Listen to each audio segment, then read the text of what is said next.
Good morning, everybody. Let me bring the music down here a little bit. Good morning. Good morning. Just settling in. Got my water. I don't think you guys can see my shirt today. That's actually really upsetting. If I tip it back, can you guys see what's going on there? No, it's really hard to see. Maybe I got to make myself a little bit bigger. I don't like what I look like when I'm a little bigger, but oh God, too big. There we go. Can you guys see this shirt now? There we go. Shooter McGavin. So the only thing I don't like about this shirt is that it says the word shooter on it. And if anybody doesn't get the reference, then it feels like it's in a little bit of poor taste. But if you do get the reference, then it's very much not in poor taste. I got to shake off the cobwebs, man. I look sweaty on camera today. What's going on with me right now? Let's wipe the brow. Here, we'll take this little rally towel. Just give the brow a little wipe. A little shiny. That's better. Getting the kids ready for school. Get myself all sweaty. What a terrible start. Right. Oh, crap. Fun story about Happy Gilmore, by the way. Which, there you go. That's absolutely right. The grandma in Happy Gilmore is, or was, she passed away, my cousin. Actually, it's my grandmother's first cousin. And I know what you're thinking. Dan, is that even a person that you see relatively often? Actually, it was kind of cool. She used to host a family reunion dinner once a year in Studio City at her home. So see everybody from that side of the family. My paternal grandmother. And I have an Adam Sandler signed cocktail napkin that she got for me after doing that movie. The other thing that I was able to do with the late Frances Bay was her name. As I was a kid. I mean, this is the mid 90s. Happy Gilmore came out in what, 95, something like that. So I was 12-ish, not yet a bar mitzvah. I was young. Let me make myself smaller again because y'all don't want to see me that much. What was it set on before? That one? No, we want to go this one so you guys can see more of the screen. Let's take that down. There you go. Now you can see it. Is that Frances Bay was in a lot of stuff. But a lot of it was when I was like a little baby. Early 80s, mid 80s, stuff like that. She was in. Do you guys remember when Arachnophobia came out? When did that movie come out? 1990. Okay, so I was 7. Like, she's not gonna know my cousin in Arachnophobia from a hole in the wall. She was in The Mouth of Madness a few years after that. She was actually the landlord, I believe, in some of the Karate Kid movies.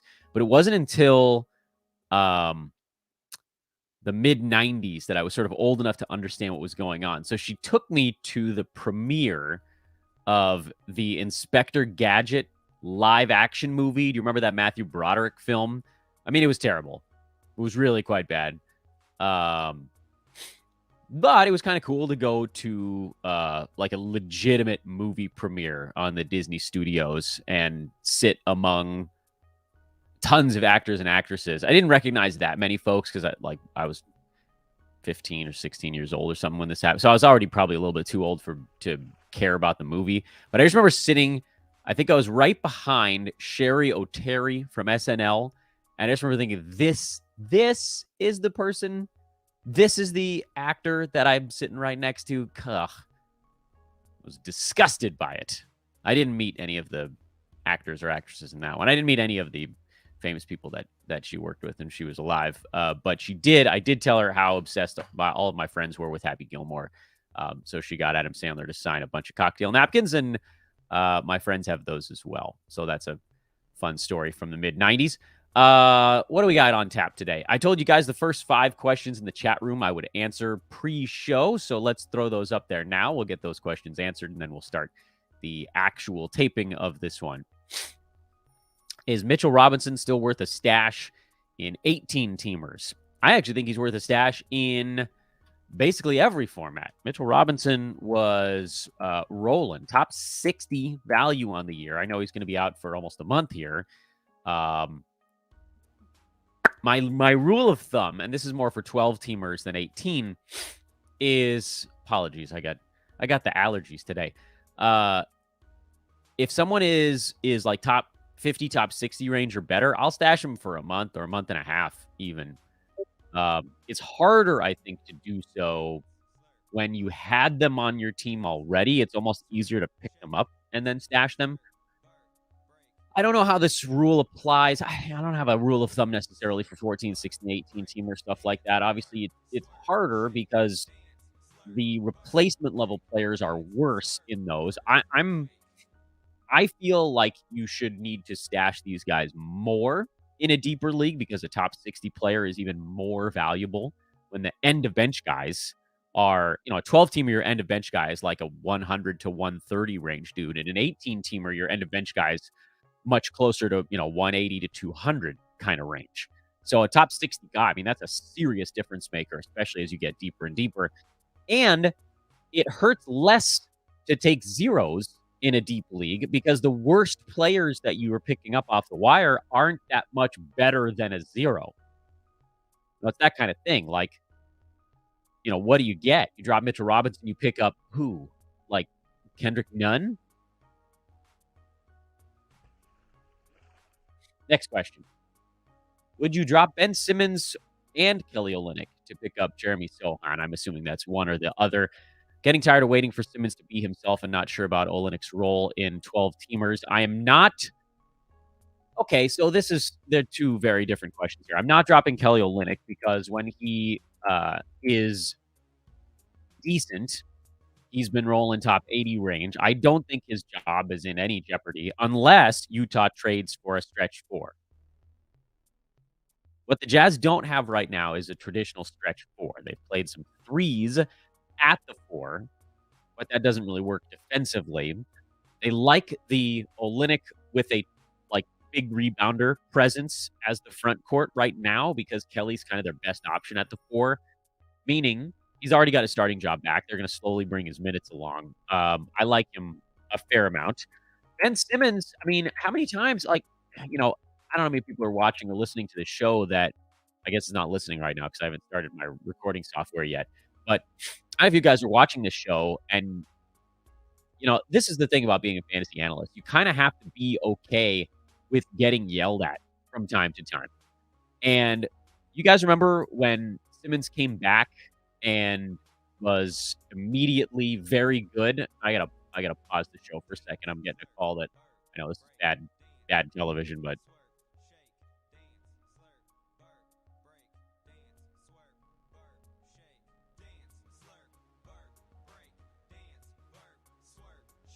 nope, all is well. We're good here.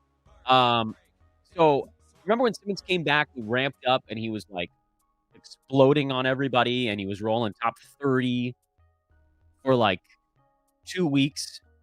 And if you guys are avid followers, you know that I came out here on every show and every tweet storm I did. And I said, sell.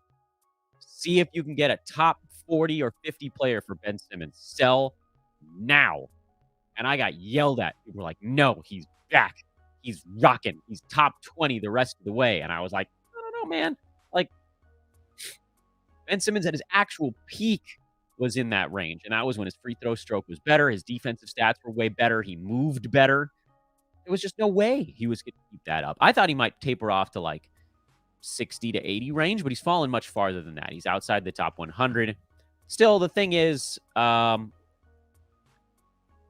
he's a difficult drop because you've probably built your team with him, and what he does fantasy-wise is a little bit of the center, not centerpiece necessarily, but you're probably not a big scoring team. You probably have pretty good rebounds, assists. You probably have pretty good defensive stats. You're probably not a great free throw shooting team. If you've leaned into that strategy, then you kind of have to keep leaning into it. Someone like a Jeremy Sohan doesn't even really hit the radar for me, which I know is mean because he had a big ball game, but we've seen his fantasy stat set isn't all that good. I think better reality player, or will be probably, than fantasy play. So I'm probably not moving either of those guys is the short answer. So Isaiah Jackson isn't happening? Question mark. Sad face. Probably not. Probably not. We're, a week and 3 days from the trade deadline. If you've come this far, you could probably go a little farther. You guys know I punted. Let me rotate this because you're seeing weird parts of my room here. I punted on Jackson pretty early in the year along with Jalen Smith. I gave up after about 3 weeks, and I haven't really looked back. And frankly, they haven't done anything to make me look back other than like the 2 games or 3 games, whatever it was, that Miles Turner sat out 2-3 weeks ago, whatever that was. I've lost track of time. Miles Turner just signed an extension, kind of a weird gets a raise plus extension contract.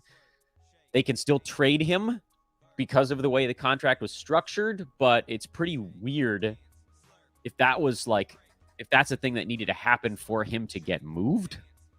Like maybe there's a team that's like, no, I'm not taking him unless you can already lock in another year for me, but I don't know. I don't think it's happening.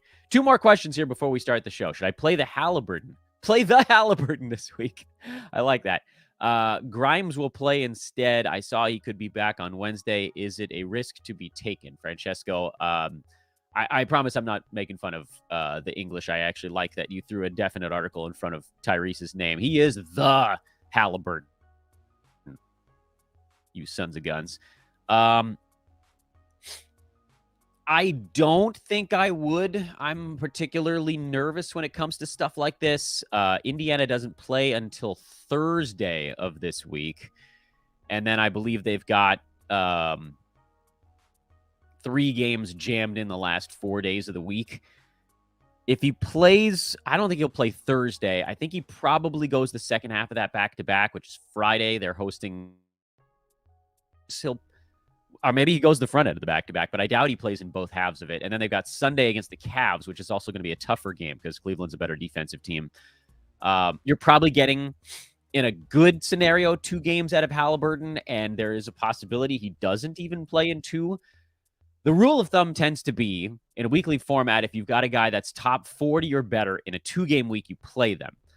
But we're sort of on this edge here of saying, does it fall back to only be a 1-game week? And in a 1-game week, it's not enough. So you can kind of average it in your head and say maybe it's like a 1.5-game week for Halliburton. I don't think I can. I think there's a guy out there that'll play 4 times that'll get you more than 1.5 Halliburtons. And that's kind of the way I think of it. And I mean, Grimes, I don't know if he has 4 games. I didn't look up his schedule before answering this question, but 4 games from most guys is better than 1 to 1.5 from almost anybody. Handful of guys at the top that might be able to beat a 4-game streamer with 1 game. And I don't think Halliburton's even one of those guys because, he's not the type of dude that's going to go out and score 50. Last question before we start the real show. Is Precious a hold after the trade deadline? He's beat out Chris. That's Chris Boucher being referred to there. Yeah, you might as well. He looks like his efficiency's improved a little bit. And, that's on me for not reacting quick enough because the Precious Achiuwa that we've seen the last couple of years is a kind of like an undersized center, oversized that misses a lot of shots and a lot of free throws and turned the ball over too much. And he's really worked on those. So, yes, you might as well because we know Toronto has some guys on the block. The question is, will they pull the trigger on any of it? And with Toronto, I don't even think it necessarily comes down to whether or not they're trying to compete. I think you might see them try to compete and make a trade. Like, I don't think one necessarily precludes the other. If there's a player that maybe doesn't want to be there or they can get a crap ton of value for, that's the type of stuff you do. It's a little, Billy Bean, Oakland A's-esque where maybe it makes you a tiny bit worse in the short term, but a lot better over the following 1, 2, 3 years, whatever it is. Sometimes you just kind of have to stay in front of it that way. If you're not specifically making a hard title run in the moment, and I think it'd be very hard to argue that Toronto's making a title run right now. It just, they're not good enough to do it that way. All right, that's your 5 questions at the front end of the show. Welcome, everybody.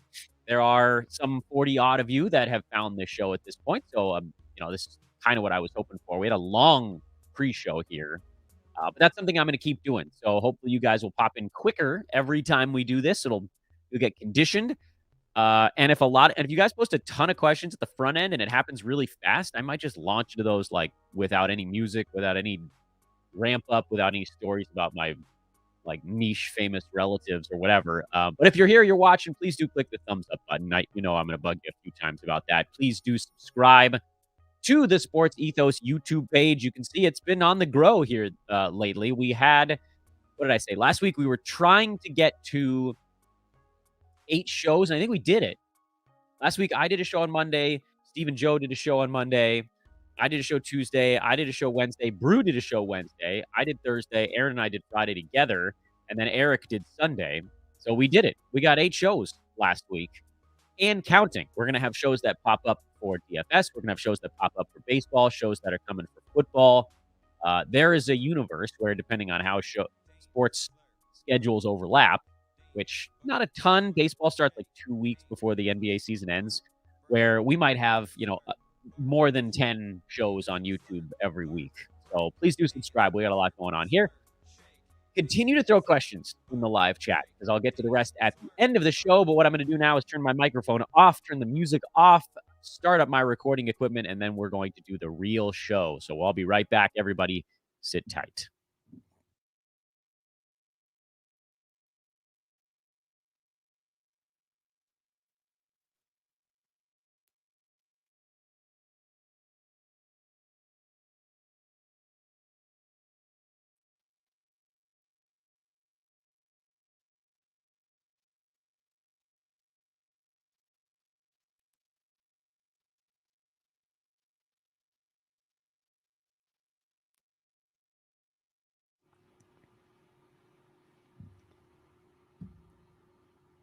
Reverse chronological screams as his voice cracks like puberty's come a second time. Lightning round Monday. Good day, everyone. Welcome to Fantasy NBA Today. Welcome to our recorded and live viewers. I am Dan Bespris, and this is a Sports Ethos presentation. I'm at Dan Bespris on Twitter, at DANBESBRIS. Sports Ethos is, well, there's an umbrella account that's just at Sports Ethos. The Twitter feed for the news is at Ethos Fantasy BK.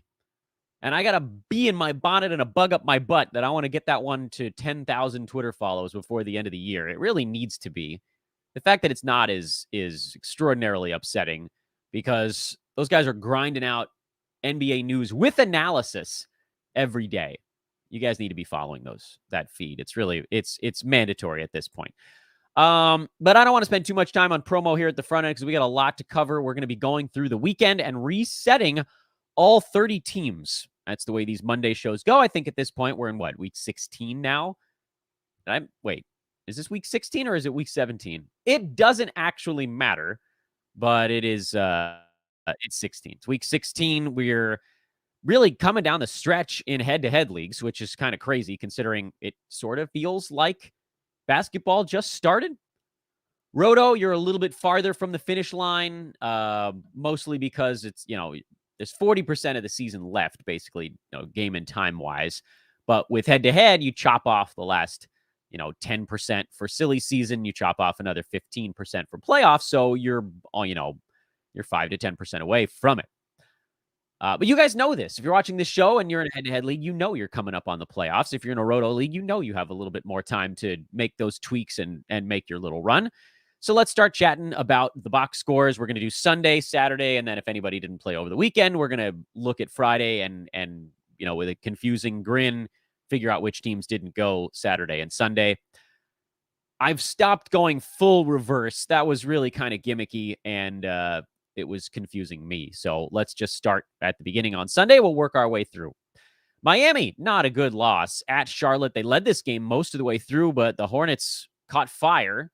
And the surge is on for Terry Rozier. All of those buy lows, we just kept saying, buy low, buy low, buy low, over and over and over again.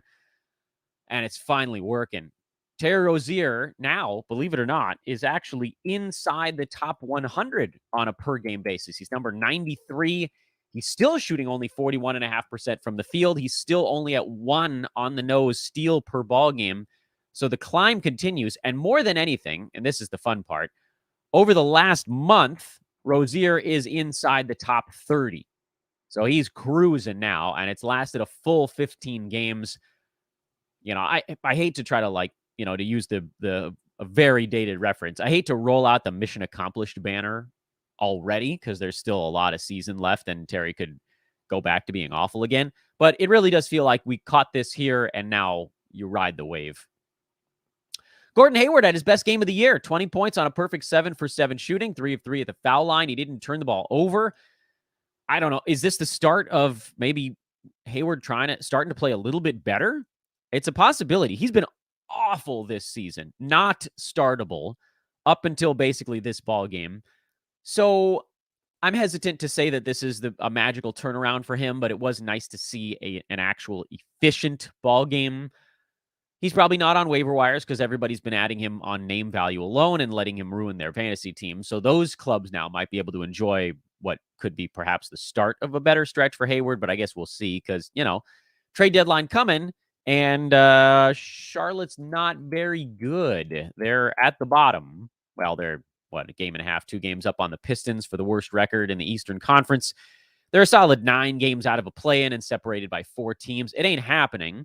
So guys like Hayward, even Rozier, actually, there's a lot of risk associated with having them on a head-to-head team down the stretch. Mark Williams got 20 minutes, and if you could even guarantee me 20 minutes out of him, I'd probably make him an ad. It doesn't happen every ball game. The units he was a part of were the ones that were winning this ball game for Charlotte, so he did kind of squeeze out an extra 4 minutes over the usual fare. He's an interesting trade deadline stash. Maybe the most interesting trade deadline stash, because if Plumlee moves, even if they play Nick Richards a bit, it feels like Williams is going to have to be a part of it. And we're probably close enough to just play him for the next 10 days. Even if you only get like top 150 production out of Williams between now and the deadline, it does feel like we're close enough that he makes sense as a trade deadline stash. I think I would probably call him that at this point. On the Miami side, Kyle Lowry salvaged this one a little bit. It was a really bad game. It still was kind of a bad ball game, but 11, 4, and 5 with a couple of threes isn't the worst thing in the world. He didn't shoot the ball well, just 3 for 11 from the field. He's in one of his slumps. I'm not dropping Kyle Lowry. I do think the team is kind of figuring out how to look when they're fully healthy. I'm also hanging on to Victor Oladipo a bit longer. Both of those guys got 30-plus minutes, and that should, in general, be enough, but neither one of them shot the ball well at all. And at least with Oladipo, he kind of floated it with some steals. Lowry floated it with some threes and a handful of assists, kind of the same sort of story. I'm holding both of those guys for now. Memphis came back to beat Indiana 112-100. Brandon Clark was in brutal foul trouble, but he is a monster filling in for Steven Adams, so make sure he's not on a waiver wire. On the Indiana side, it sounds like Tyrese Halliburton, as I mentioned during a little pre-show chat over on the live side, is trying to be back by the end of this week. Indiana has a strange schedule. They don't play Monday, Tuesday, or Wednesday, and then they go Thursday, Friday, Sunday to close out the week with kind of a flurry of ball games. Halliburton, well, look, TJ McConnell had a bad one, but he's been so incredible lately that you kind of have to just sort of say, well. Do I hold on to these guys on the head-to-head side? It's tough, man. When you figure you could squeeze at least 2 games. Yeah, it would only be 2. There are a lot of guys that go twice the first 3 days this week, and Indiana goes 0. So, with a move, you might be able to front load your streaming slot a little bit. On the Roto side, I'm hanging on because let's say Halliburton doesn't come back on Thursday. I would still want to play McConnell outside of this ball game, and you have to take them all together because they're all part of a package deal. But he's been like a top 50 fill-in point guard in Indy while Halliburton's been down. You got to hold those guys on a games cap side until they absolutely positively cannot do any more. Miles Turner was in foul trouble, so that's why you got more Isaiah Jackson. I'd love to say he's a deadline stash, but I don't think Miles is going anywhere, so probably not. Chris Duarte had been a popular pickup. He might be a schedule stream type of guy as you get towards the end of the week, but that's about as far as I'd go there. Cleveland beat the Clippers, the zombie Clippers. Not a whole lot to take out of this ball game. Donovan Mitchell came back. Their starters only had to play 20 some odd minutes. This game was over early. Just throw this one in the dumpster. You can also throw Karis LeVert in a little bit of the fantasy dumpster because now with Donovan Mitchell back, he's not going to get to do very much. And no, You're not adding Jitty Osman. Is 29 points is great on 13 shots. It's crazy, but it ain't happening again. A lot of this had to do with just getting hot and then also the crazy blowout. So, yeah, move along. Nothing to see here. Milwaukee, also a blowout, 135-110 over the Pelicans. I was watching Chris Middleton more than anything else in this ball game. He played 17 and a half minutes. He was probably on about an 18-minute cap, if I had to guess, which is up from the 14 and then 16. I'd like to see his minutes cap raise a little bit quicker. They're being extremely cautious with him, and shouldn't be to anybody's surprise that they're doing so. And you can't really start him until he gets up to about 23, 24 minutes. So just keep sitting on Middleton. He's only been back for a week. It feels like longer, but it's only been a week. I think by the end of this week, we'll probably be getting to a startable place for him, but don't rush it on that Roto Games Cap side. And then with head-to-head, you're starting him and you're just kind of hoping that he can mash out a bunch of stats in 18 to 20 minutes a ball game. And what he has done is, as he continues to slowly ramp up and take extra shots and pull usage away from the more fringy guys, is those guys are no longer more than a schedule stream.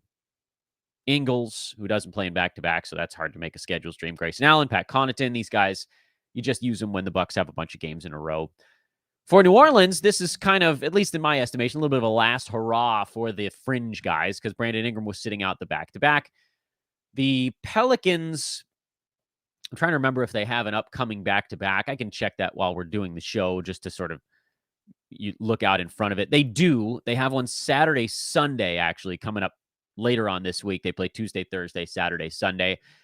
So you can maybe try to game that out. If Ingram plays in the first half of that, but sits the second half of that, then you've got an opportunity to maybe stream like a Trey Murphy when Ingram sits. But it's asking a lot to try to squeeze that out. I don't know that these guys are even schedule stream territory with Ingram back in the lineup. We saw that they just really didn't get to do very much when Brandon's back. At some point, Zion's going to come back. We're not worrying about that just yet. Alvarado had a good ball game for New Orleans, but that was because CJ McCollum was out. That very much kind of a different situation than whatever's going on in the wings. But I kind of talked in circles a bit there. So let me just try to pare it down for you. I've basically dropped every New Orleans fringe wing with now Ingram back in the mix. And, as you get towards the weekend and whatever their back-to-backs, if you want to explore that, you can go ahead. To me, it just feels like kind of more work than it's worth. Let's turn the clock back to Saturday. It was only a 4-game Sunday. The NBA, I think, trying to dodge the NFL a little bit because it was the conference championship weekend in football. They're now off for a couple of weeks prior to the Super Bowl, although is the Pro Bowl in between, or did they move that after now? I can't remember. I don't pay attention to the NFL. Let's go to Saturday. Philly, Denver. This was a fun one. Jokic and Embiid duking it out. Joel Embiid was a monster in this game. PJ Tucker did a pretty good job defending Nikola Jokic. And this is one of those ones where, to me, I was watching this game and thinking, Jokic has got to just go. He always wants to pass first. And to his credit, it's made him one of, if not the most important player in the NBA. He's obviously top 3 in that regard. But there are some games, and this was one of them, where they needed him to just go get buckets. Don't let the other guys do it down the stretch. Now, to the Nuggets' credit, they always shoot the ball well, but they just became slightly less efficient down the stretch. And a lot of that was Jokic not being willing to just go dominate PJ Tucker. That's more of a reality thing than a fantasy thing. It was still a fun ball game. Nuggets start the starters now that everybody's back. Philly, it's kind of a similar thing with the exception of Tucker. Well, no, Tyrese Maxey's coming off the bench for that club. DeAnthony Melton's minutes were lower in this one. Philly needed to go a little bit larger to deal with Embiid. So Melton only played 23 minutes, but he actually still did enough fantasy-wise to remain on rosters. I'm holding on Melton for now. Embiid is questionable, by the way, with foot soreness, and it might be the case in almost every game the rest of the year. When he sits, we know that Melton gets to do enough. So to me, there's just more than enough reasons to hold on to DeAnthony Melton. I wouldn't move off that valuation unless something pretty consequential happened. Brooklyn beat the Knicks. I think this was a comeback win, too. Can we remember as far back as Saturday on games that we watched? Nothing really to take home. Jericho Sims played 27 minutes, which he does so little when he's out there. That's a long reach if you want that big man stream. I still feel like Emmanuel Quickley's the guy that if the Knicks ever go smaller, even for a couple of minutes, he would be the dude to win out. But right now, I don't know that any of them is more than a schedule play. Quentin Grimes has fallen back into a schedule play as well. And with Brooklyn, you've got a lot of guys that are sort of schedule play level. Royce O'Neal is a good one. Joe Harris, Seth Curry are a little bit less reliable schedule plays. There was no Ben Simmons for this game, so all of those dudes got to do a little bit more than usual. But yeah, I mean, a lot of stream level guys for 12-teamers popping up right now. Chicago beat Orlando in a blowout. The Bulls are really hard to read. They're 3 games under 500. Sometimes they smoke these bad teams. Sometimes they just don't pay attention and lose to the bad teams. They're not that horrible on the road, which is kind of weird. They're not as good at home as a lot of teams, which is also a little bit weird. Not as strange as the Knicks being a way better road team than home, but a little bit odd regardless. Patrick Williams, Alex Caruso, both those guys continue to just be right on the border, which of course makes them schedule plays. What about Orlando? Cole Anthony. I've been maybe a little bit too hard on Cole Anthony. I do think he's a schedule play, and this is he had a better ball game here, so that worked. He got some bonus run because the Orlando starters were getting steamrolled by the Bulls starters. Most of those guys just didn't really get to play very much. Mo Wagner, same kind of story. He was better. He was in a better unit, one that at least didn't really lose the minutes they were on the floor. Bol even got a few extra minutes, but I don't really care about that. Jonathan Isaac is the guy you're watching on Orlando. Again, we're a full week into his ramp up, and he's gone 9 minutes, or 9 minutes and a rest day, and then 9 minutes and another 9 or something like that. But they're really bringing him along slowly. My guess is that this week they try to push him up and over 10. But I mean, I told you guys, this could be a 3-4 week ramp up with him to get to even around 20 minutes a ball game. And that's why I said games cap format only. You're treating him like he's still injured, basically, while watching to see if he looks pretty good. And he does, actually. He generally looks okay when he's out on the floor, but they're just not going to push it. The Rockets. This was truly a tank battle, if ever we've seen one. And Detroit won the tank. Houston lost the tank, which is fine because Pistons are 13-38, Rockets are 12-38. Those teams are going to lose plenty of games the rest of the way. The real question is, will the Spurs or the Hornets be the third worst team to get those terrible odds? That I don't know. But the way that Detroit managed to tank this game effectively was by not playing their starters very much, other than Bojan Bogdanovic, who maybe was out there like, no, you're not going to sit me down. I'm doing this thing, guys. But the rest of the starters only played 25, 26 minutes. I think those guys see more minutes in a game that's less winnable for the Pistons. They really wanted to make sure that they lost this game to Houston because that's a big jump for them in the tank battle. Houston, it feels like, needed a little bit of good news more for whatever that's worth. They had only won 11 games to this point. Even the Pistons had won 12 or a 13 even to this point. Still no Kevin Porter Jr. Alperen Şengün was out with an illness in this ball game. So Tari Eason and Daishen Nix got the start. And, I mean, this is what we talked about with Eason. If he can get 25 minutes or more consistently, he has a fantastic fantasy profile. Points, boards, some threes, good defensive stats, percentages that aren't that bad for a young dude. A ton to like about Eason fantasy-wise. The problem, of course, is that Kevin Porter Jr. coming back, he's going to try to take his 20 shots. Alperen Şengün coming back, he's going to run the offense, which, admittedly, they've looked better with Şengün as more of a focal point on the offensive side. But they got to find a way to get Eason in the mix. What we're seeing, however, is that he's not that far away from being there. Meaning, could KJ Martin get moved to the deadline? Maybe. Could Eric Gordon get moved to the deadline? I would assume he is, actually. And is there maybe a push internally to give Eason more playing time without guys getting out of his way? That occurs as you get more towards the silly season. Eason and Mark Williams are unquestionably the two guys I'm looking at as trade deadline stashes for a couple of reasons. Number one, there's a possibility that they get an elevation based on stuff that happens at the deadline. We know Charlotte is going to be a seller. We know Houston is going to be a seller. We don't know how much or how little they do it, but we know that they're going to be trying to unload pieces. For Charlotte, on the Mark Williams front, it's really more of a one-to-one thing. If Mason Plumlee gets out of the way, Mark Williams is going to have some fantasy value. We just don't know exactly how many minutes he's going to play, and if it gets split up with a guy like Nick Richards. With Houston, it's a little bit more nebulous because it does seem like a front court player needs to be out for Eason to see the minutes he deserves, meaning just Kevin Porter Jr. being out wouldn't have been enough. That was more, we'll go a little small, but KJ Martin gets into the lineup. Big guys being out. Jabari Smith Jr., who's been playing power forward this year, Alperen Sengun, the center. When those guys have missed games, that's when Eason's been able to slide in. Those dudes probably aren't getting out of the way. But what you might see is Gordon gets moved. That opens up a backcourt slot where that would normally get filled by KJ Martin.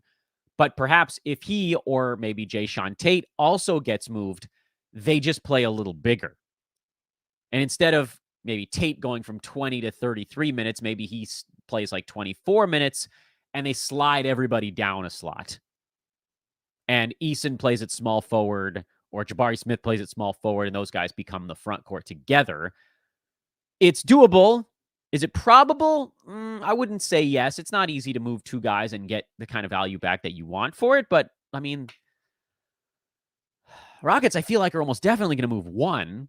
If they don't move one, that's GM malpractice. You've held on to your assets long enough to try to drive up whatever nonsensical value you think they might have. Now you got to get something. Clippers, we didn't talk about their game on Sunday because they rested everyone, so we might as well talk about this one. This is what they look like when the stars are in. PG, Kawhi, Ivica Zubac are the only three dudes I'm starting on that team in Roto. In head-to-head, guys like Batum, Reggie Jackson, Terrence Mann, maybe even Luke Kennard, Norman Powell, all of those guys are playable on the schedule stream side. I thought Norm would be better when the whole team was getting sat, but they were so terrible overall that, they just felt like there wasn't really a reason to push him. I'm also interested in what Rob Covington looks like when he comes back. I believe he's out for personal reasons, but I probably should check myself on that before I say it. He's looked really interesting lately, which you guys know me. I've got a sort of a perma soft spot for Covington. And, he's shown with the Clippers that he can put up fantasy value in 20 minutes, which has kind of been what he's been getting lately. 21, 19, 21, the 3 games before he took off the back-to-back due to whatever's going on in his personal life. Was it a kid? I don't remember. And in those 3 ball games, he had 4 steals and 8 blocks and 6 3-pointers. It almost doesn't matter what else he does, but he did also have 16 rebounds, So that alone is kind of enough to float it. And he's widely available in fantasy leagues. I'm not picking him up. I'm just saying, keep an eye on it. For Atlanta, Trae Young is dealing with some ankle stuff. Hopefully he plays through it. That's a team that actually kind of needs to have their guys in. They're the 8 seed. They have a 1.5 game lead on the play-in tournament and a 2-game lead on actually being out of it. It would surprise me a little bit if Trae took a game off just for rest. But if he takes it off because he's actually hurt, I guess that makes a little bit more sense. They're in Portland. That's a winnable game. Then they go to Phoenix on Wednesday, Utah on Friday. That Utah-Denver back-to-back towards the end of the week feels more like the spot that someone would just get a rest day for Atlanta, but we'll see. We'll see. Bogdan Bogdanovic cooled back off again here. DeAndre Hunter coming back from his asthma attack was a big reason why. Bogey, I think, is probably settling more into a schedule stream zone. I thought he might be able to hang out near the edge of the top 100, but he just isn't doing enough right now. And I'm willing to say that I probably overgraded him a tad over the last 2 weeks, thinking he was an end-of-bench starter. He's probably one rung below that, meaning a schedule play kind of guy. Not really anything to take away from Sacramento. They've hit a little bit of a mini slump here, which every team goes through it. Kings have been having a little more trouble defending of late. When the offense isn't there, they don't really have the defense to fall back on, but they're still 27-21. They're still the 3 seed in the West, so I ain't too worried about it. Minnesota, on the other hand, Slow-Mo didn't get his defensive stats. He's still a stream as long as Cat is out. Got some questions on what to do with Jaden McDaniels. His defensive stats have fallen off here lately, but I think you got to stick with it. Again, at least as long as Karl-Anthony Towns is not out there. When he comes back, maybe we can kind of reassess a little bit. But, defensive stats, unfortunately, they do come in waves a little bit. They're a little less predictable than scoring, rebounding. Sometimes you go through a week where you just don't get any steals or blocks, and then the next week you get 6 of each. And at the end of the year, you're like, oh, well, this guy, he averaged 1 in each per ball game. But unfortunately, it's not 1 in each every day. That would be a much easier way to handicap. Rudy Gobert's been playing through a sore groin lately, and with the Wolves playing better, I'd be a little surprised to see him sit out anything that's not a back-to-back, which I don't believe they have until the middle of next week, right before the trade deadline. So I don't think he's going to miss a ball game. Oh, here's one that brings me joy. Phoenix, and I know San Antonio was the opponent, so let's not get too far ahead of ourselves, but since coming back from injury, Chris Paul is a rounder. I know it's only a week. And I know it's not going to stick. He's not going to score 22 points a ball game as Devin Booker comes back. That's going to be the big pivot point for whether or not CP3 is taking 20 shots a night. But while he's got this level of usage, first round, and pushing his way up the boards. Chris Paul, by the way, extremely maligned this year. And I know he's missed some time. He's only played in 30 ball games, but he's number 34 on a per game basis now. And he's still way below his career averages in field goal and free throw percent. So to me, there's still room. I don't think you're going to be able to buy on him after these 3 huge ball games, but old man coming. This is the big Jeremy Sohan game. 30 points. He took 25 shots for San Antonio. Spurs are going to be weird.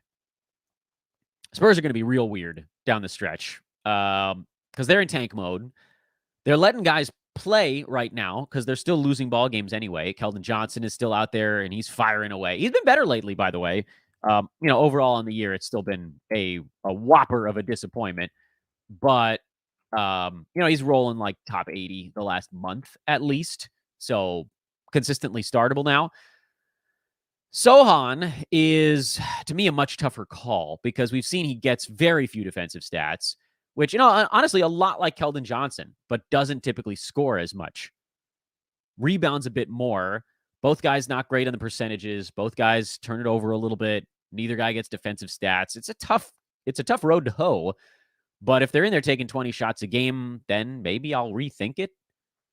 I don't know. I'm not into Sohan yet, even after this big ball game. If I run a little late on him, I accept that as a possible outcome here. This is also an overtime contest. The thing that really surprised me was Jakob Poeltl playing 33 minutes. Zach Collins only playing 19. We've seen Poeltl pretty much in bubble wrap lately, and then they were just like, yeah, whatever, Jakob, you go ahead.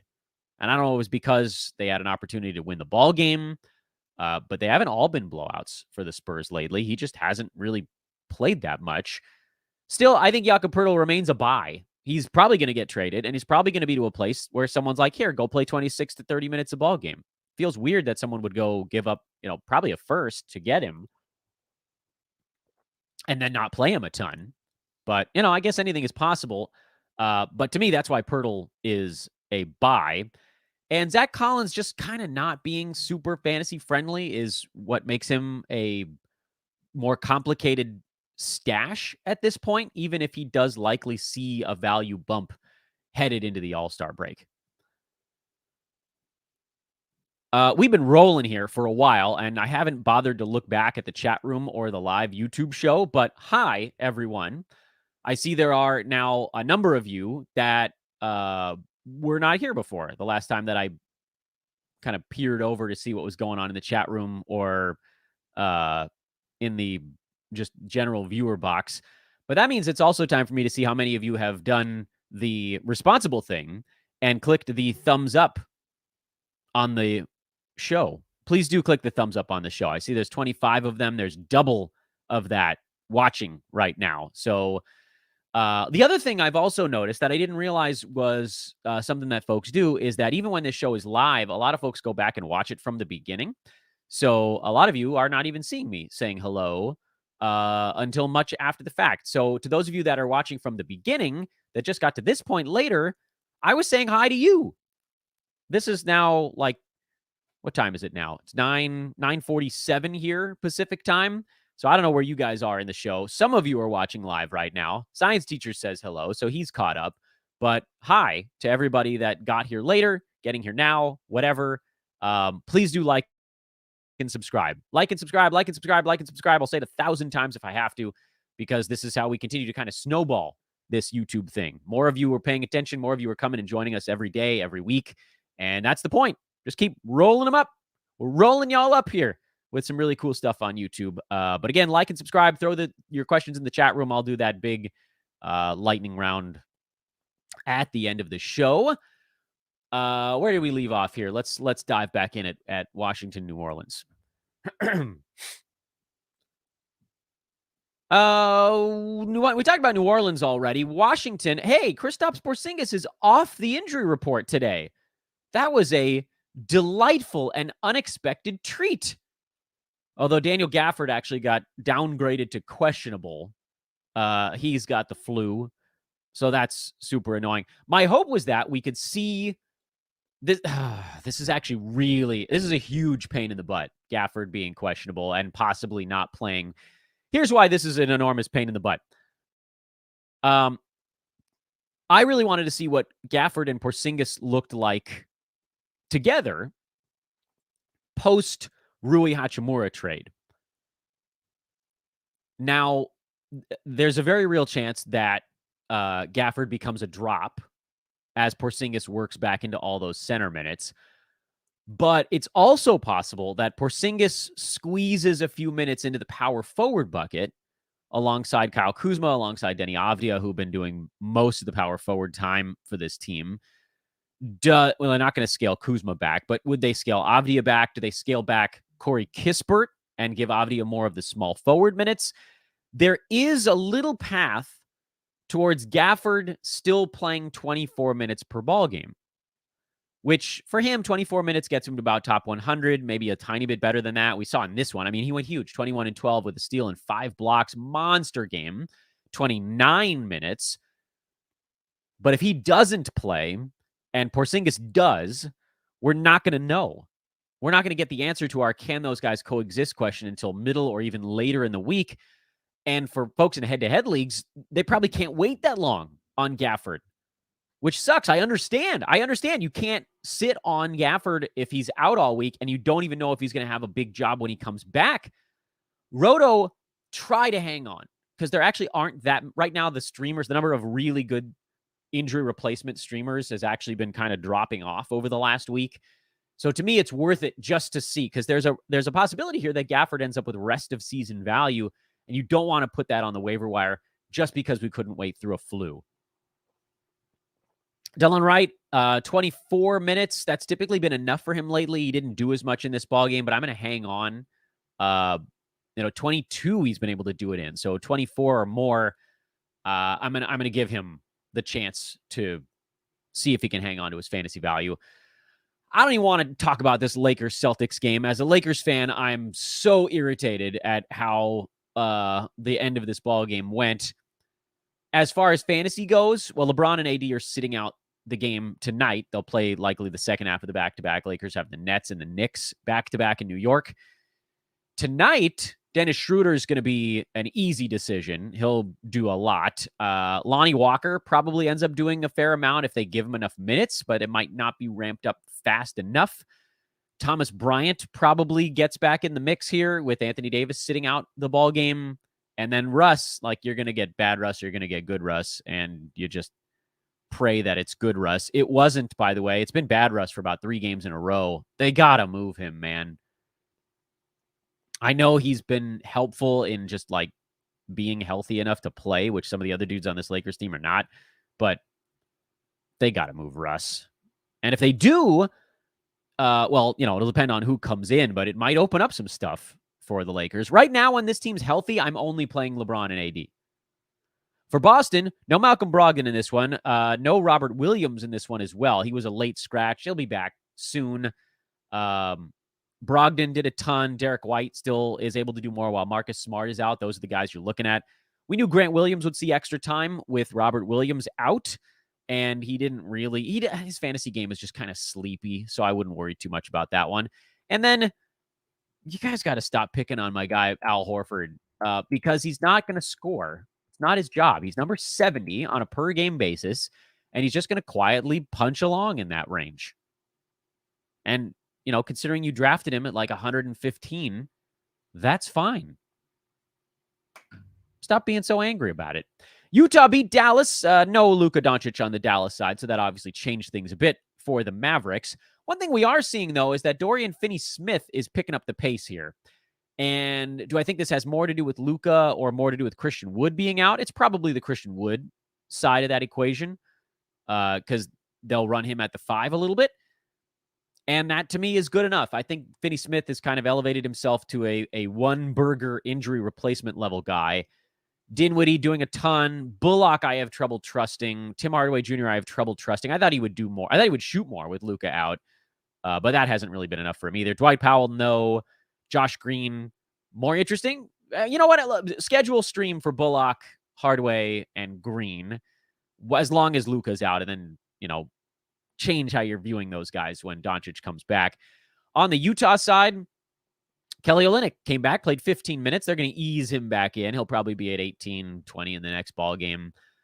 I saw a lot of stuff on the internet about Olynyk coming off the bench, but that never really made any sense to me because he was the starter alongside Jared Vanderbilt earlier in the year, and there was kind of no reason why that wouldn't be the case alongside Walker Kessler now. The only change is that Kessler replaced Vanderbilt.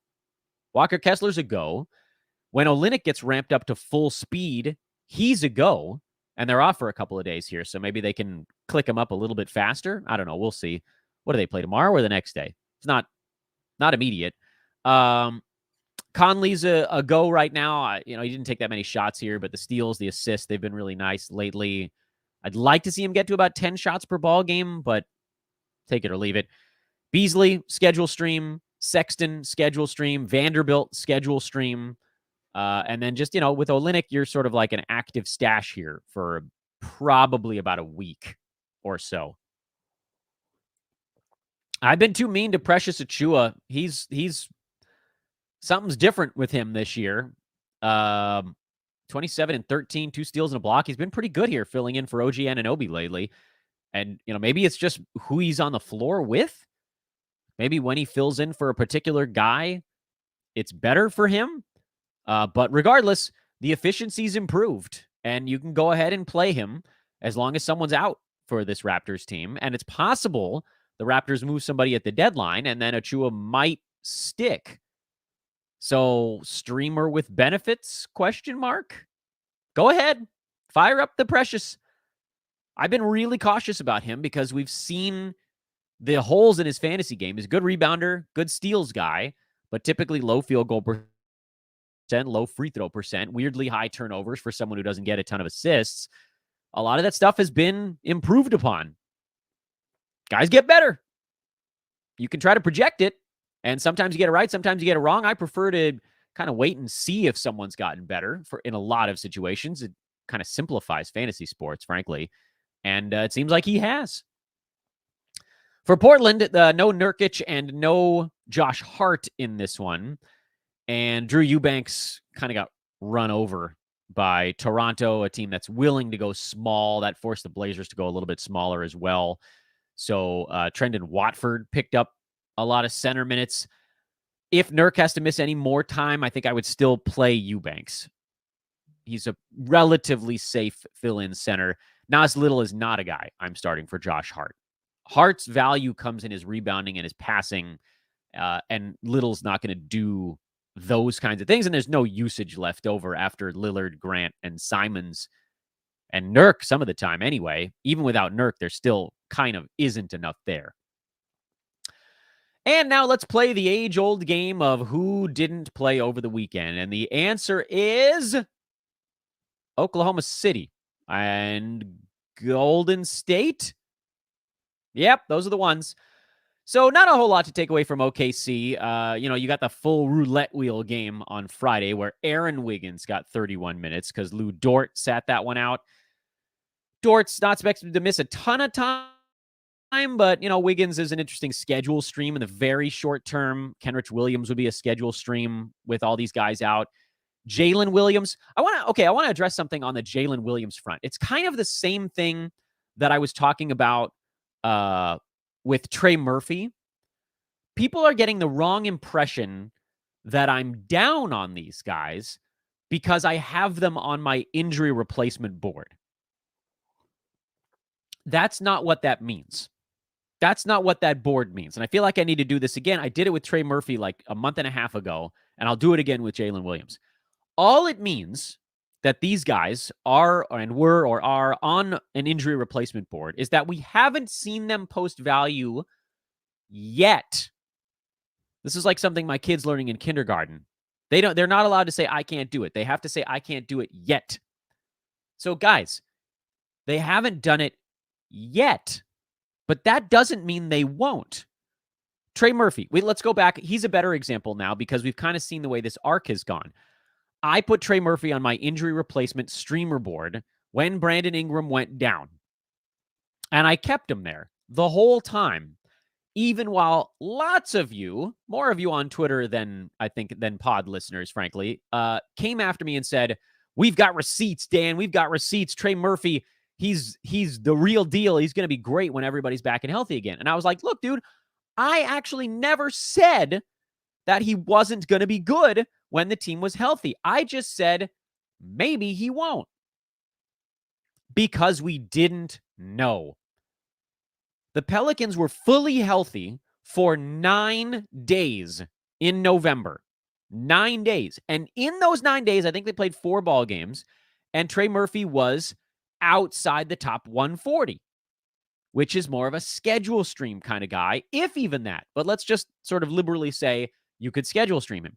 When the team was healthy, he wasn't a traditional, what you'd call 9-cat play, full-time play. He wasn't. He became one when Ingram went down, and then more so when Zion went down. And then he's gone through the sort of ups and downs of being a young player in the NBA.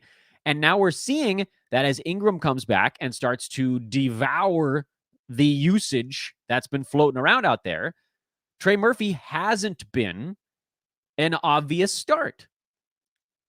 I still don't know what the answer to that question is. I don't think that we have enough data on the Pelicans getting healthy thing, but it certainly feels like when Zion comes back, if they are fully healthy, that Murphy probably won't have value at that point. I'm doing the same thing with Jalen Williams.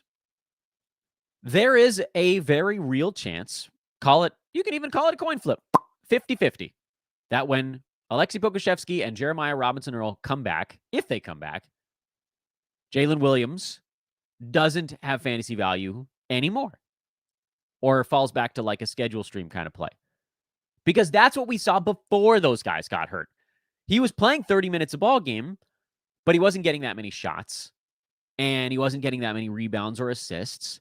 And what he got was sort of a low-end, quiet fantasy line.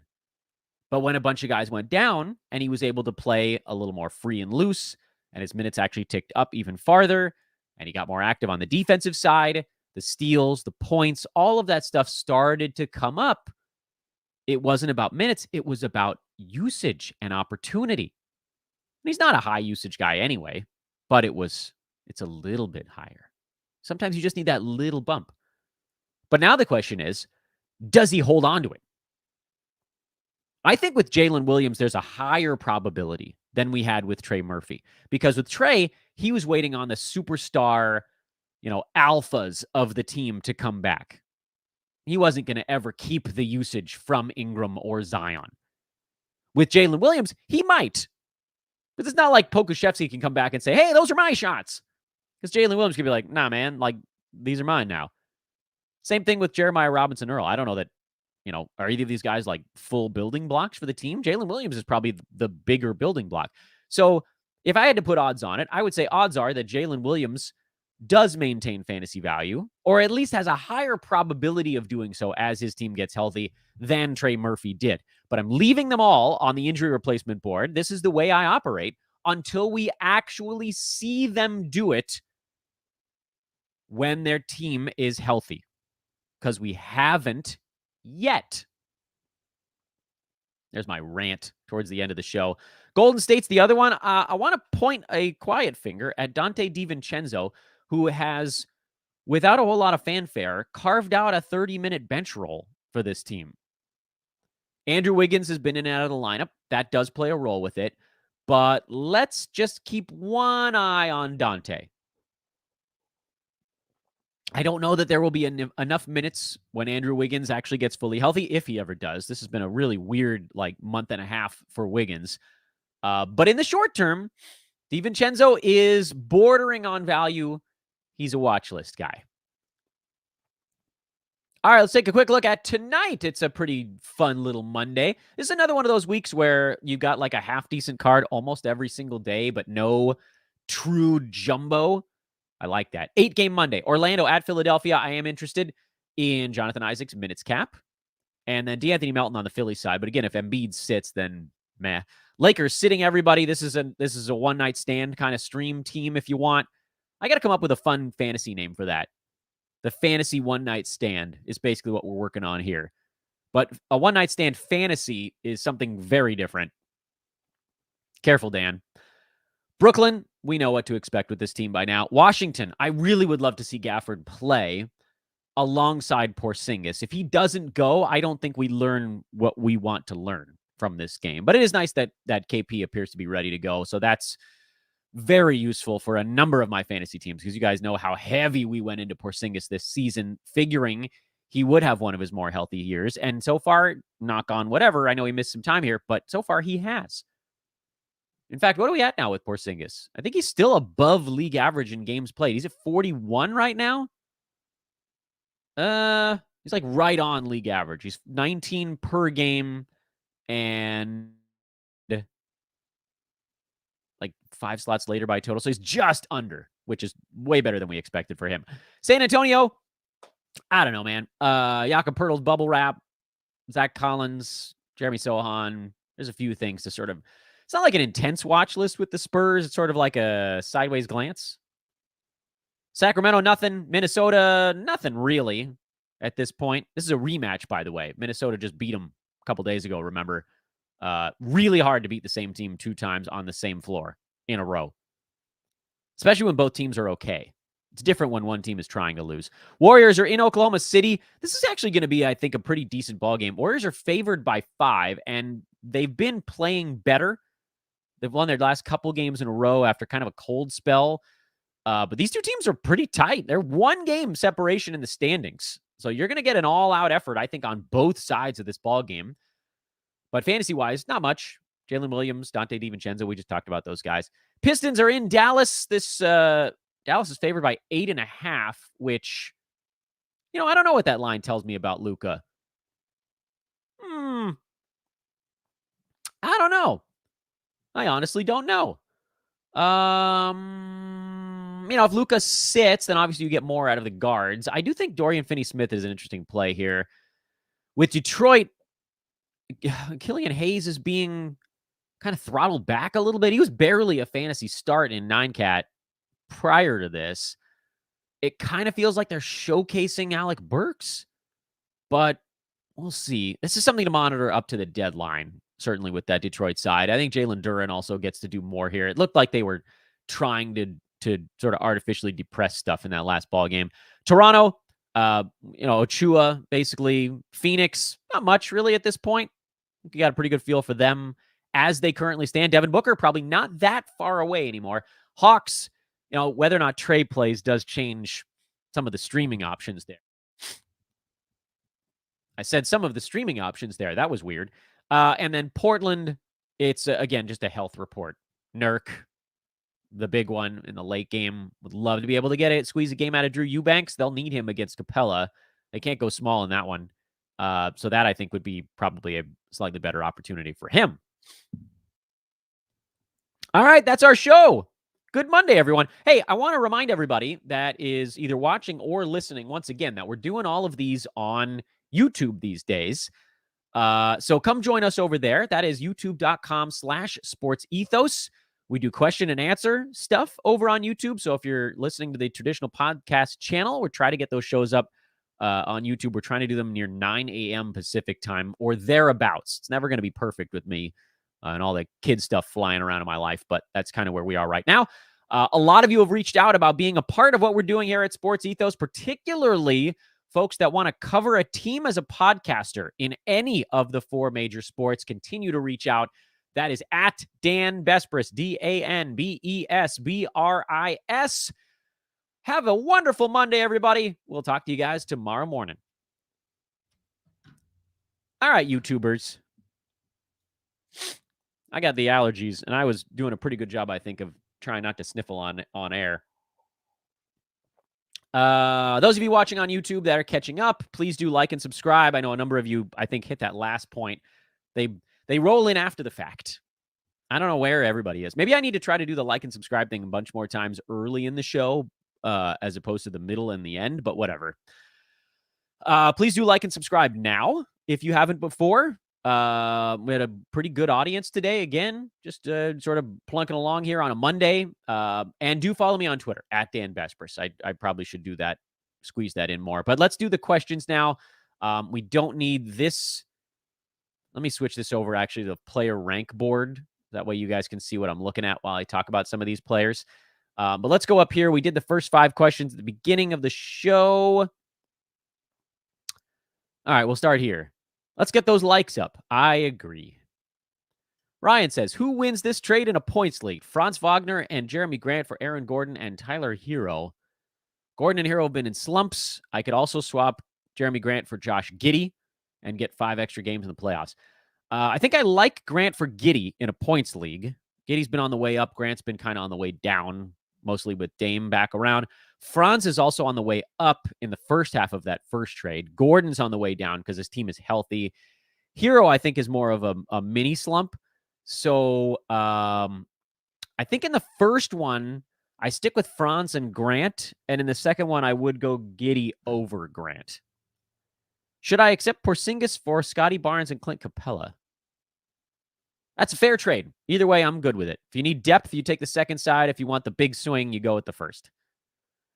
Hi, Dan. Turner's contract renegotiation seems to leave him still tradable, with the additional money tagged on as he's still movable to the previously rumored targets. I'd be a little bit surprised. I think, with the Lakers in particular, one thing that they really wanted was flexibility after this season. So I think that, the Miles Turner deal was one of the reasons that they were interested in him was that they could either try to re-sign him and it wouldn't count against the cap, I believe, because they'd be building the new contract in. And they could just, they could still go out and have cap room. And now this would, I believe, cut into that. So to me, this makes him harder to trade. Let's see here. Would you drop Jalen McDaniels for Royce O'Neal or Drew Eubanks? Yeah, I would drop him for Eubanks in the hopes that Nurk doesn't play. If Nurk plays, then I would probably still drop him for Royce O'Neal because Gordon Hayward back and LaMelo back and Rozier doing more. It's really not leaving a whole lot for Jalen. By the way, if you're watching now, get those questions in. I'll zip through these things. Do you think Jabari Smith will get better after the break? I want to offer Royce O'Neal or Alec Burks or both. Yeah, I would do that. It's worth a play because Royce is going to get worse and KD comes back, which frankly could be within the next week. And Burks probably gets moved to a place where he doesn't get to do very much. So yes, I would do that. Should we care about Hamidou Diallo? As a human, yes, you should care about everybody. As a fantasy player, probably not. Should I trade Jalen Green for Robert Williams? Yes. Roto, it's an easy call. Head-to-head is the only one I'm pausing on because Jalen could ramp up a little bit, but I don't think he's catching Time Lord. And then you just got to look at Boston's schedule and find out if any back-to-back screw up your playoff calendar. That would be the one thing that I would maybe think about it. OG and Healed for Booker and Melton. Who wins? Booker wins this side when he's playing, especially if OG gets moved to a place where he doesn't get to do as much as Toronto or play 40 minutes a night like Toronto. I like the Booker side. I just really hope he actually is within like a week of coming back, and I don't know for sure. Might be regretting trading D'Lo for Nurk when Curry got healthy, but I needed centers. Did I sell too low? Yeah, a little bit, especially with Cat nowhere in sight. Yeah, it's not the end of the world. It's not a huge issue. I think you probably could have gotten a little bit more. Is Xavier Tillman a hold? No. I never told you guys to pick him up, as I recall. You can throw Tillman in there when Grizzlies play a team with a big, powerful offensive center. That's when he's going to get to start over Clark. Head-to-head 9-cat. PJ or JJ? What?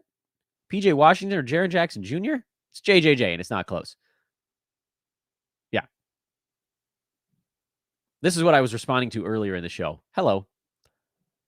All right, we got to get this thing wrapped up here soon, so I'm going to start going a little faster. Trade Gary Trent to get Cat. I don't know where the hell Cat is. I don't think he's even... I think his calf is still immobilized, so he's multiple weeks away. I don't think I'm doing it. I don't think we see Cat until another month. That's a lot of holding. He's basically missing the season at this point. When do you think Vassell gets back to playing full minutes? Does he do that by mid-March? Yes, I think he does that by mid-March, and I think that's probably about the target. Will TJ McConnell or Chris Duarte hold value when Halliburton returns? Not more than a schedule stream. No. Getting closer to the trade deadline, if you had to pick, would you prioritize stashing Sohan or Eason? Well, Sohan's going to get more minutes, but his fantasy game just isn't that super friendly. So I'm going to go Tari Eason here. Is Killian Hayes and Pat Williams 12-team holds? No, not really. They're more schedule stream level right now also. There's a lot of guys that have fallen back into that 100 to 140 range. Oh, saw that one already. Is Delon Wright and Anthony Melton, or DeAnthony Melton, are Delon Wright and DeAnthony Melton redundant? I dropped Delon to stash Mark Williams. Yeah, I'm fine with that. A little bit redundant. Melton, way better three-point shooter. Both guys rebound a little. Both guys get good steals. Both guys get some assists. They're a little redundant, but I think Melton is your higher upside guy there. Mostly because he's starting, and we've seen the minutes bounce between 24 and 32, and with Wright, it's more like they bounce between 22 and 26. Yep, I agree. Don't need to read that one out loud. What do you think about Diallo? I'm not worried about it. He has huge 9-cat holes. He's a points league. If you're in a points league, you can keep one eye on him, though. I want to hear about Diallo, too. Okay, that's my take. Points leagues, he's watch list. 9-cat, he's nothing. What are your thoughts on trading Terry Rozier for Darius Garland? I'm fine with that. Go with the statistical need. Garland's going to get you more assists. Rozier's going to probably get you more, threes. Both guys can shoot the free throw relatively well. Both guys will get you a little over a steal a ball game. I'm good with it if you can pull it off. Lucas, I don't recognize your name. You might be new today. Hi, welcome. I traded Kyle Lowry for Dennis Schroeder because I was fed up. Yeah, that's Schroeder's not good when that team is fully healthy because, unfortunately, his fantasy game, he doesn't get many steals and he doesn't get many threes. It's those weird little things you don't think about with a point guard that are critical to their value. He's really just scoring for the most part and a few assists. Dan, I didn't intend to punt points, but I have Slow-Mo, Delon Wright, and DeAnthony Melton. Am I punting points? Sort of. I guess it depends on who's at the top of your roster a little bit. If you have big-time scoring guys from the first 3 rounds, you don't have to. But, if you ended up with, Jokic and Chris Paul and Domantas Sabonis or something like that at the front, then, yeah, you probably are. The guys the guys at the end of your bench are not the ones that are deciding what you're punting, typically, is probably a better answer to this question. Is Jamal Murray a sell high, or will he finish within the top 50? And is he sitting back-to-backs? He actually played in a back-to-back when they had a blowout on the first half of it, so it does seem heavily dependent on how many minutes he plays in the first half of any back-to-back right now. And no, he's not a sell high. I think, once he got ramped up, we knew he was going to roll top 50. The question was how long it took him to get ramped up. Is Bones Highland a stash? No, I don't like him. I'd rather stash, like you said, would I stash one of these trending rookies? Yeah, I would go that way over Bones. He's not that interesting to me. Franz Wagner, Jabari Smith for Jakob Poeltl and Mark Williams. This is pretty fair. I think I'll go Poeltl and Williams, because I think Poeltl gets moved to a place where he can go top 75, and I think Williams gets unleashed to more like 75. And then with Jabari, I just don't know. Franz is probably in that 75 range too. And then so it comes down to whether or not I think Jabari Smith can be junior 75 after the break. And I'm not convinced he will be. So probably not. Got a heating pack on my back that I need to turn back on here, guys. One sec. Is there a world where John Wall has value? Nope. Hello again. Hi. Can I trade Markkanen for Şengün, Dyson Daniels, and a pick? Dynasty mode, 20 teams, is Markkanen scratching his ceiling. Yeah, I mean, this is a best case scenario for Lauri Markkanen. I don't know that Dyson Daniels ever really does a ton. So this is really Markkanen to me for Şengün. And if you think he can get up to that mark, if Alperen can fix his free throw stroke, there's a chance he could get up into that top 30 range where Markkanen's at right now. I'm not totally against this, because I think Lowry probably dials back long term, especially as other guys on Utah start to do more, whoever they might be. Now on the pick side, that's where I'm not I'm totally convinced that you get enough here. You'll hit up our guy Rhett over on Twitter, Rhett_Bauer.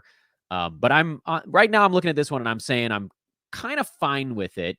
I'm not super excited. Like, I don't think anybody's really getting a massive deal here, but I'm okay with it.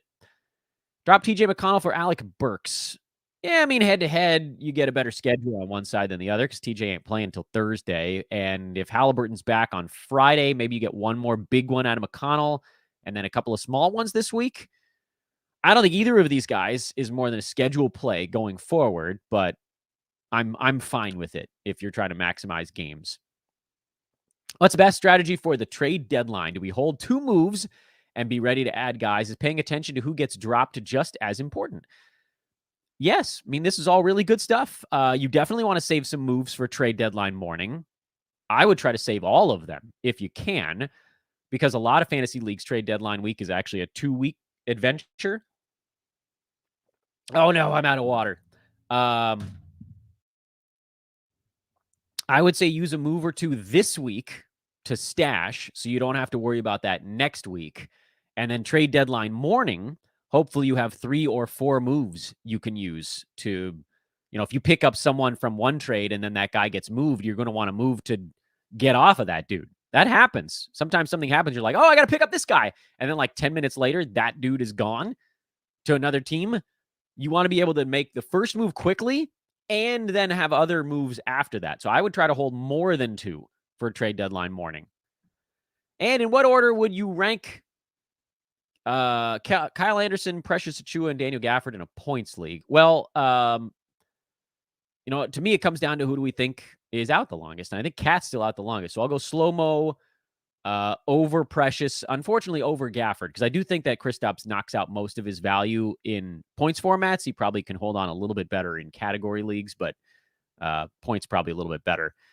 And that's that, everybody. We got to the end of the questions. No more. I've been rolling way too long here today. I got to try to shorten these bad boys up a little bit going forward. But please do find me on Twitter. I think a few of you actually already have. And I think my internet is funking out on this thing anyway. I forgot to plug in the Cat 5 cable today. Idiot Dan.